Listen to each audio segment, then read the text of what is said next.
Hi, welcome to Love Talkies. ప్రణయం episode number 19. Dinner పూర్తవడంతో గదిలోకి వచ్చిన అదితిని ఒక్కసారిగా చున్నీతో చుట్టేసి ఆమెను కదలనివ్వకుండా చేతులు కట్టి సడన్గా సోఫాలోకి నెట్టేసి, సనా త్వరగా రా, నాకు హెల్ప్ చెయ్యి అని పెద్దగా అరిచాడు శ్రీనివాస్. అసలు అక్కడ ఏం జరుగుతుందో అర్థం కాక సోఫాల నుండి వాళ్ళ వైపు అయోమయంగా చూస్తూ ఉంది అదితి. అప్పుడు సనా భయం భయంగా ముందుకు వస్తూ శ్రీ ఆంజనేయం ప్రసన్నాంజనేయం అంటూ దండకం చదవటం మొదలుపెట్టింది. నువ్వేం చేస్తున్నావు అని పెద్దగా అరిచాడు శ్రీనివాస్. దెయ్యాలకి ఆంజనేయ స్వామి అంటే భయం కదా, అందుకే దండకం చదువుతున్నాను వణుకుతూనే చెప్పింది సనా. ఆ మాట విని అదితి అయోమయంగా చూస్తూ, అసలు ఇక్కడేం చెబుతుందో చెప్తారా అని కోపంగా అడిగింది. దాంతో శ్రీనివాస్ కొంచెం గుటకలు మింగుతూ ఆమె వైపు చూసి, నువ్వు ఖచ్చితంగా అదితివి కాదు, నిజం చెప్పు, ఎవరు నువ్వు అని అడిగాడు. ఆ ప్రశ్నతో వాళ్లకు తనపై అనుమానం వచ్చిందని అర్థం చేసుకున్న అదితి తన చేతికి కట్టుకున్న కట్ల వైపు చూసుకుంటూ, ముందు మీరు నా కట్లు విప్పి మాట్లాడండి అని అంది. లేదు, నువ్వు ఈరోజు మాకు నిజం చెప్పే తీరాలి, లేకపోతే ఎట్టి పరిస్థితుల్లోనూ నిన్ను వదలం ధైర్యం తెచ్చుకుంటూ గట్టిగా అన్నాడు శ్రీనివాస్. ఆ మాటకు సీరియస్గా తలపైకెత్తి అతని వైపు సూటిగా చూస్తూ, మీరు ఏ నిజం గురించి తెలుసుకోవాలనుకుంటున్నారు అని అడిగింది అదితి. నువ్వెవరు అని నిజం తెలుసుకోవాలి. ఖచ్చితంగా నువ్వు మా అదితివి మాత్రం కాదు. అదితి నాకు చాలా సంవత్సరాలుగా తెలుసు. తను ఎప్పుడూ మానసికంగా బలహీనంగా ఉంటుంది. అందరి బెదిరింపులకు లొంగిపోతూ ఉంటుంది. ఎదుటి వ్యక్తిని లొంగ తీసుకునే తెలివితేటలు ఆమెకు లేనేలేవు. ఒక్క మాటలో చెప్పాలంటే ఇప్పుడు ఉన్న అదితి ఖచ్చితంగా అదితి కాదు. కాబట్టి అసలు నువ్వెవరో చెప్పు అని అడిగాడు శ్రీనివాస్. దాంతో ఇక వాళ్ళ దగ్గర నుండి తానేమీ దాచలేనని అర్థం చేసుకుంది మేనక. నిజానికి తాను ఇంత త్వరగా దొరికిపోతానని ఆమె కూడా ఊహించలేదు. అందుకే మెల్లగా నిట్టూరుస్తూ, సరే చెబుతాను, కానీ ముందు మీరు నా కట్లు విప్పాల్సిందే అని గంభీరంగా అంది. అది విని సనా వెంటనే ఆమె కట్లు విప్పడం కోసం ముందుకు వెళ్ళబోయింది. కానీ శ్రీనివాస్ వెంటనే ఆమెను అడ్డుకుంటూ, ఆగు సనా, ఆమెను నమ్మడం మంచిది కాదు అని చెప్పి మేనక వైపు చూసి, ముందు నువ్వు చెప్పు, ఆ తర్వాత కట్లు విప్పాలో లేదో డిసైడ్ చేస్తాం అని అన్నాడు. ఇక ఎంత అడిగినా వాళ్ళు వదలరని అర్థమవడంతో, అవును, మీరూహించింది నిజమే, నేను అదితిని కాదు అని చెప్పింది మేనక. ఆ మాటకు అర్థం కానట్లుగా ఒకరి ముఖాలు ఒకరు చూసుకున్నారు సనా, శ్రీనివాస్. అది చూసి తాను చెప్పింది వాళ్లకు అర్థం కాలేదని గ్రహించిన మేనక, మీకు అర్థం కావాలంటే ఇంకొంచెం క్లియర్గా చెప్పాలి. అదితి సూసైడ్ అటెంప్ట్ చేసి హాస్పిటల్లో జాయిన్ అయిందని మీకు తెలుసు కదా. అదే రోజు యాక్సిడెంట్లో గాయాల పాలైన నేను కూడా అదే హాస్పిటల్లో ఆమె రూమ్కి ఎదురుగానే ఉన్న రూమ్లో జాయిన్ అయ్యాను. ప్రాణాలతో పోరాడుతున్న అదితి ఆ రోజే చనిపోయింది. ఆ తర్వాత ఏం జరిగిందో తెలియదు, కానీ నేను కళ్ళు తెరిచేటప్పటికీ ఆమె శరీరంలోకి చేరి నేను ఆమెలా మారిపోయాను అని చెప్పింది. ఆ మాటలు విన్న శ్రీనివాస్, సనా ఆమె చెప్పిందాన్ని ఎలా అర్థం చేసుకోవాలో తెలియక ఒక్క క్షణం పాటు నివ్వెరపోయారు. కానీ శ్రీనివాస్ వెంటనే తేరుకుంటూ, నువ్వు ముందుగా మంచి కథలైతే రెడీ చేసుకున్నావు, కానీ కనీసం దాన్ని అందరూ నమ్మేలా తయారు చేసుకుంటే బాగుంటుంది అని కోపంగా అన్నాడు. కానీ అదితి అతని కోపాన్ని పట్టించుకోకుండా చిన్నగా నవ్వి, నిజంగా ఇదంతా ఒక కథ అయితే బాగుండు అని నేను కూడా అనుకుంటున్నాను అని అంది. సరిగ్గా అదే సమయంలో ఊహించని విధంగా సనా ముందుకు వచ్చి, ఆమె చెప్పింది నేను నమ్ముతున్నాను శ్రీనివాస్ గారు అని అంది. ఆ మాట విన్న శ్రీనివాస్ ఆశ్చర్యపోతూ, ఏంటి, నమ్ముతున్నావా? ప్రపంచంలో ఇలాంటివి ఎప్పుడైనా ఎక్కడైనా జరిగినట్లు చూసావా? ఒక మనిషి శరీరంలోకి మరో మనిషి ఎలా వస్తారు అని కోపంగా అడిగాడు. ఇప్పటి వరకు జరిగాయో లేదో నాకు తెలీదు, కానీ ఇప్పుడు మన కళ్ళ ముందే కనిపిస్తుంది కదా. అదితి ఇంతకుముందు ఎలా ఉండేదో మీకు బాగా తెలుసు, కానీ ఇప్పుడు అదితి మారిపోయింది, దానికి నేనే సాక్ష్యం అని చెప్పింది సనా. ఆ మాటకు శ్రీనివాస్ ఒక క్షణం ఆలోచించి, బహుశా ఆమె అదితిలా ప్లాస్టిక్ సర్జరీ చేయించుకొని ఉండొచ్చు కదా అని అన్నాడు. ఆ మాటకు సనా అతని వైపు వింతగా చూస్తూ, సార్, మీరేం మాట్లాడుతున్నారో అర్థమవుతుందా? ఎంత ప్లాస్టిక్ సర్జరీ చేయించుకున్నా మనుషులిద్దరూ ఒకేలా కనిపిస్తారా? అయినా ఇంకో విషయం ఆలోచించండి, అంత ఖర్చు పెట్టి అదితిలాగా మారిపోవాల్సిన అవసరం ఆమెకేముంది? పోనీ సూసైడ్ టైంకి అదితి ఏమైనా పెద్ద స్టారా? పైగా అప్పటికే ఆమెపై చాలా రూమర్స్ కూడా ఉన్నాయి. అలాంటప్పుడు ఏరి కోరి ఆమెలాగే ఫేస్ని ఎందుకు మార్చుకుంటుంది అంటూ లాజిక్గా అడిగింది సనా. వాళ్ళిద్దరి వాదన వింటున్న మేనక అలసిపోయినట్లుగా చూస్తూ, ఇక మీ గోల్ అయిపోతే ముందు నా కట్లు విప్పుతారా అని అసహనంగా అడిగింది. లేదు, నేనింకా నమ్మను మొండిగా అన్నాడు శ్రీనివాస్. ఎందుకు నమ్మవు? అంటే నీ ఉద్దేశం ఏంటి? నేను ఖచ్చితంగా మీ ఆర్టిస్ట్ అదితినే అయ్యుండాలని నువ్వు కోరుకుంటున్నావా? నేను అదితి అని చెబితేనే నువ్వు నమ్ముతావా? అయినా ఏరికోరి నా జీవితాన్ని అదితిలాగా మార్చుకోవాల్సిన అవసరం నాకేముంది అని ఆవేశంగా అడిగింది మేనక. ఆ మాటకు శ్రీనివాస్ ఏం సమాధానం చెప్పకుండా మౌనంగా చూడడంతో మేనక మళ్ళీ మాట్లాడుతూ, మీరు నమ్మినా నమ్మకపోయినా నేను చెప్పింది నిజం. అదితి ఇక లేదు. 21 వయసులో ఒక చేతగాని వాడిని ప్రేమించి ఆమె తన జీవితాన్ని బలి చేసుకుంది. శాశ్వతంగా ఈ లోకం నుంచి వెళ్ళిపోయింది అని ఖరాఖండిగా చెప్పేసింది. ఆమె చెప్పిన మాటలకు శ్రీనివాస్ ఏం మాట్లాడలేకపోయాడు. కానీ ఆమె అంత గట్టిగా చెబుతూ ఉండడంతో కొంచెం శాంతిస్తూ, సరే, నువ్వు అతిథివి కాకపోతే మరెవరు అని అడిగాడు. ఆ మాటకు మేనక ఏదో చెప్పబోతుండగానే సనా ఉత్సాహంగా ముందుకు వచ్చి, ఈ ప్రశ్నకు సమాధానం నేను చెప్పగలను అని అంది. దాంతో ఈసారి శ్రీనివాస్తో పాటు మేనక కూడా ఆశ్చర్యంగా ఆమె వైపు చూసింది. ఆమె ఎవరో కాదు, మేనకా ఇండస్ట్రీస్ సీఈఓ మేనక అని మేనక వైపు చూస్తూ చెప్పింది సనా. ఆ మాటతో ఒక్కసారిగా ఉలిక్కిపడ్డాడు శ్రీనివాస్. మేనకైతే షాక్తో నోరు తెరుస్తూ, ఈ విషయం నీకెలా తెలుసు అని అడిగింది. చాలా సింపుల్. సరిగ్గా అదితి సూసైడ్ అటెంప్ట్ చేసుకున్న రోజే యాక్సిడెంట్ అయ్యి మీరు కూడా అదే హాస్పిటల్లో జాయిన్ అయ్యారని ఇందాకే చెప్పారు కదా, దాని ద్వారానే కనిపెట్టాను. ఎందుకంటే అదితి సూసైడ్ చేసుకున్న రోజు న్యూస్ ఛానల్స్, న్యూస్ పేపర్స్ అన్నింటిలో ఆమె న్యూస్ కన్నా ఎక్కువగా industrialist Menaka car blasting news నన్ను ఎక్కువగా ఆకర్షించింది. పైగా నా పేరెంట్స్ ఆమె కంపెనీలోనే వర్క్ చేస్తున్నారు కాబట్టి సహజంగానే న్యూస్ మాకు షాక్ను కలిగించింది. అందుకే నాకు ఎక్కువగా గుర్తుండిపోయింది అని చెప్పింది సనా.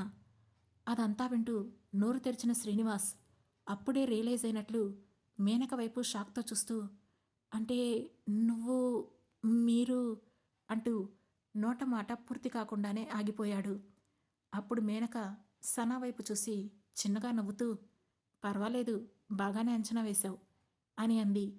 అది వినగానే శ్రీనివాస్, అంటే మీరు నిజంగానే మేనకా ఇండస్ట్రీస్ సీఈఓ మేనక గారా అని పెద్దగా అడిగాడు. అతని వాయిస్ పెద్దగా రావడంతో తనకు కొంచెం దూరంలోనే అక్షిత్ ఉన్నాడనే సంగతిని గుర్తు చేసుకున్న మేనక కొంచెం సీరియస్గా శ్రీనివాస్ వైపు చూస్తూ, ఇప్పుడు ఆ విషయాన్ని మైక్ పెట్టి అనౌన్స్ చేస్తావా అని అడిగింది. లేదు లేదు, కానీ నేను దీని గురించి మళ్ళీ ఒకసారి ఆలోచించాలి అంటూ ఏవో గాలిలోనే లెక్కలు వేస్తూ ఆ గదిలో కాలు కాలిన పిల్లిలా అటూ ఇటూ తిరగడం మొదలుపెట్టాడు శ్రీనివాస్. ఎన్ని చెప్పినా అతను నమ్మకపోవడంతో మేనక అతని వైపు కొంచెం విసుగ్గా చూస్తూ, నువ్వింకా ఎందుకు నమ్మలేకపోతున్నావు? మీ అదితి అయితే ఇలాగే నాలా అన్ని రకాల ఫారిన్ లాంగ్వేజెస్ మాట్లాడగలదా? తను హార్స్ రైడింగ్ చేయగలదా? లేదంటే గ్లోరీ మెయిన్ బ్రాంచ్ని తన దగ్గరికి నడిపించుకునే సత్తా ఉన్న ఒక మెయిల్ను క్రియేట్ చేయగలదా అని అడిగింది. ఆ ప్రశ్నలన్నీ శ్రీనివాస్ మదిలో కూడా ఉన్నప్పటికీ ఆ క్షణం ఆమెకు సమాధానం చెప్పడం ఇష్టం లేనట్లు ఏం మాట్లాడకుండా ఆదుర్దాగా అటూ ఇటూ తిరుగుతూనే ఉన్నాడు. సనా ఏం చేయాలో తెలియనట్లు వాళ్ళిద్దరి వైపు నిస్సహాయంగా చూస్తూ ఉండిపోయింది. కాసేపటికి ఆ నిజాన్ని జీర్ణించుకోవడానికి ప్రయత్నిస్తూ అతి కష్టం మీద నమ్మడానికి సిద్ధపడిన శ్రీనివాస్ వెళ్ళి మేనక ఎదురుగా ఉన్న చైర్లో కూర్చుంటూ, ఒకవేళ నువ్వు చెప్పినవన్నీ నిజమని నేను అనుకుంటే ఫ్యూచర్లో నీ ప్లాన్ ఏంటి అని అడిగాడు. ఆ మాటకు మేనక చిన్నగా నవ్వి, నేనిప్పుడు అదితిని, అదితిలా మాత్రమే బ్రతకగలను. నాకు వేరే ఆప్షన్ లేదు. కాబట్టి అదితిలాగానే ఈ జీవితాన్ని కొనసాగిస్తాను. కానీ అదితి అంత నిస్సహాయంగా అయితే ఉండను. శరీరం మారినా మేనకగా ఉన్నప్పటి నా స్వభావాన్ని నేను వదులుకోను. ఇక ప్రొఫెషన్ సంగతి అంటారా? నిజానికి నాకు కూడా నటన అంటే చాలా ఇష్టం. కాబట్టి నేను ఈ ఫీల్డ్లోనే ఉన్నత స్థాయికి చేరుకోవడానికి నేను చేయాల్సిన ప్రయత్నం చేస్తాను. ఇప్పటిదాకా జనాలలో అదితి పట్ల ఉన్న అభిప్రాయాలను మెల్లగా మారుస్తాను.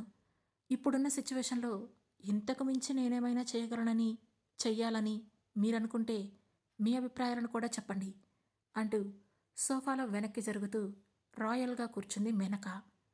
ఆమె మాటలకు శ్రీనివాస్ ఆలోచనలో పడ్డాడు. కానీ అప్పటికే మేనక బిహేవియర్కి అలవాటు పడిన సన ఆమెకు సపోర్ట్ చేస్తూ, నేను మాత్రం మీరేం చేసినా మిమ్మల్ని ఇప్పటిలాగే ఫాలో అవ్వాలని అనుకుంటున్నాను అని చెప్పింది. అది మేనక ఊహించిందే కావడంతో ఆమె శ్రీనివాస్ అభిప్రాయం కోసం అతని వైపు చూసింది. కాసేపు ఆలోచనలో పడిన శ్రీనివాస్ కూడా ప్రస్తుతం ఉన్న పరిస్థితుల్లో మేనక చెప్పినట్లు చేయడం తప్ప వేరే దారి లేదని భావించాడు. ఒకవేళ ఆమెను కాదని ఆ నిజం బయట ఎవరికి చెప్పినా వాళ్ళతడిని నమ్మరు కదా, పిచ్చివాడిలా చూస్తారు.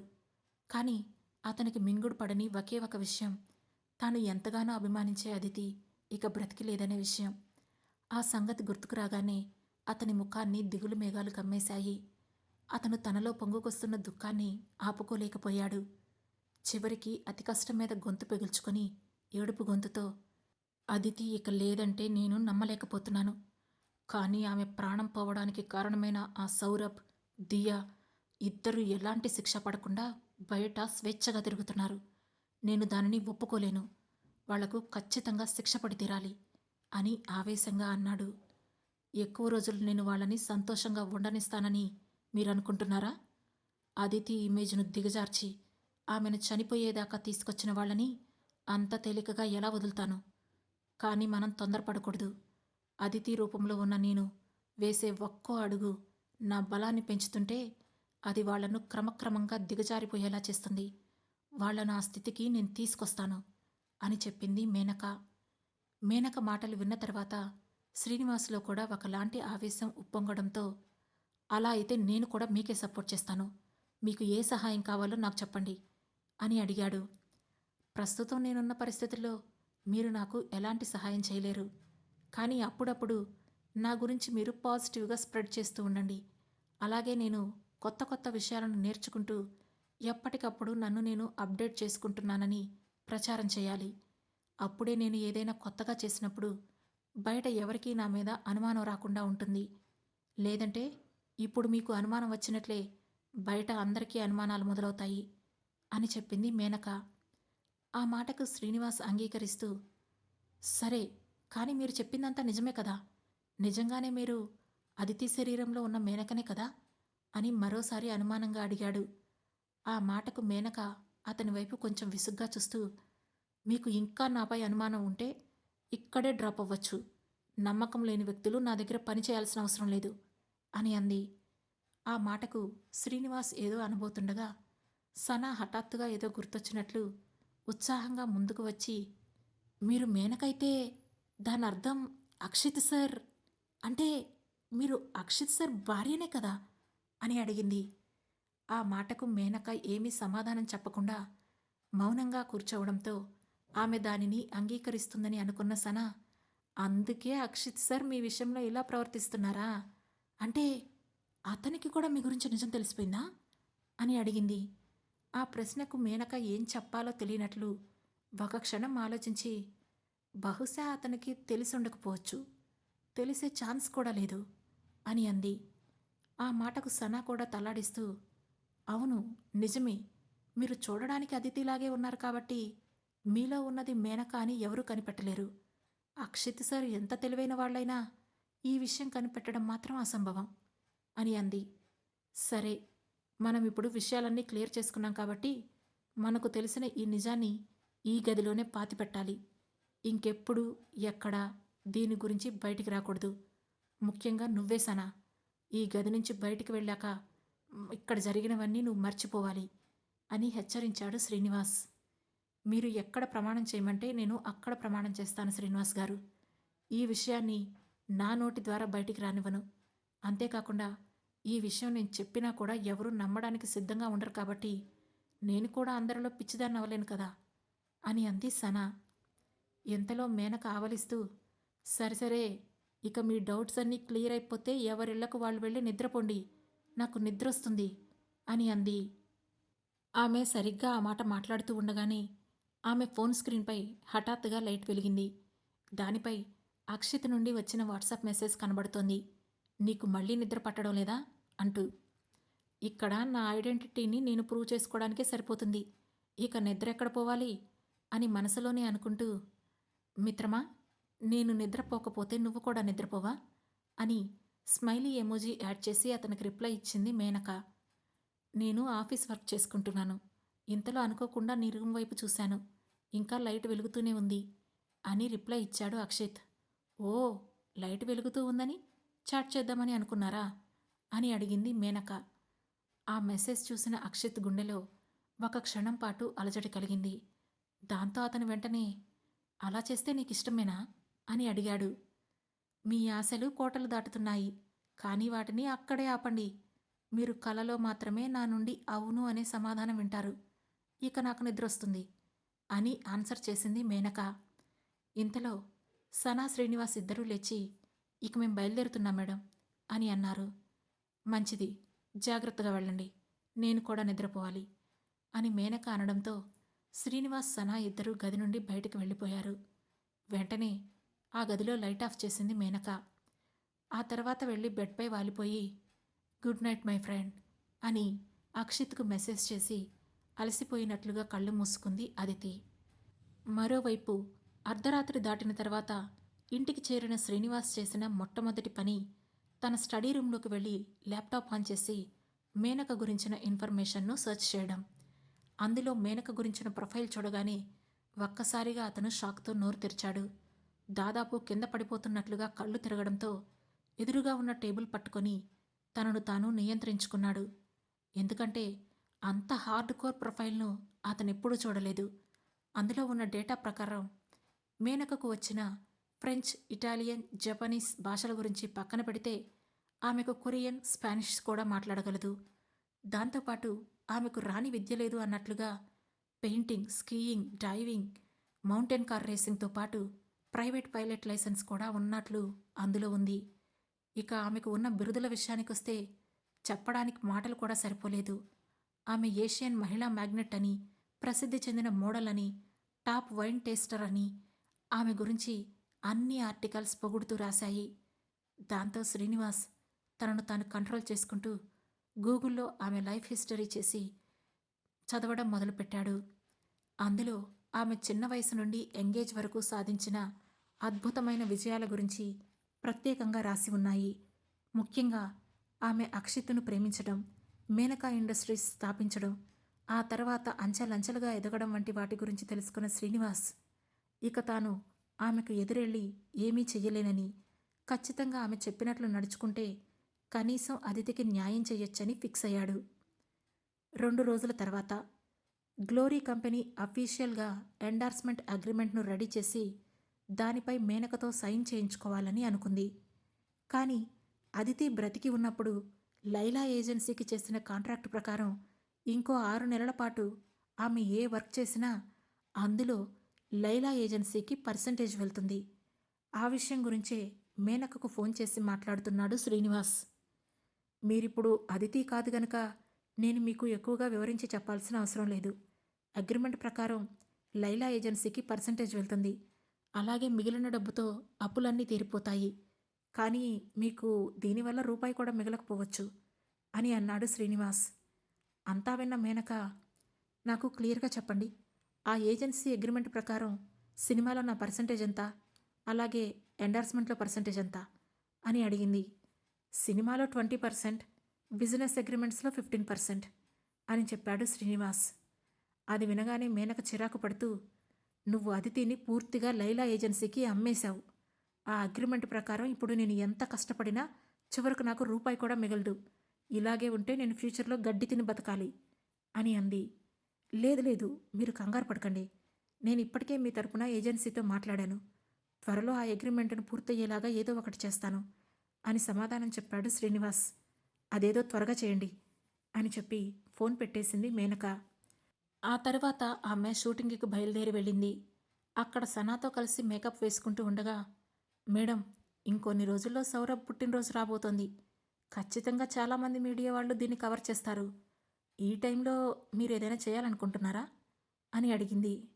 ఓ, అయితే ఈ అవకాశాన్ని ఉపయోగించుకొని మనం అతనికి ఒక గిఫ్ట్ ఇద్దాం. అని నవ్వుతూ అంది మేనక. ఆ తర్వాత ఏం జరగబోతుంది తెలుసుకోవాలంటే వెంటనే మా లవ్ టాకీస్ ఛానల్ను సబ్స్క్రైబ్ చేసుకొని ప్రణయం సిరీస్లోని నెక్స్ట్ ఎపిసోడ్ను వినండి. మా ఈ కథలు మీకు నచ్చినట్లయితే లైక్ చేసి, షేర్ చేసి, కామెంట్ చేసి, హై పాయింట్స్ కూడా ఇచ్చి మమ్మల్ని సపోర్ట్ చేయండి.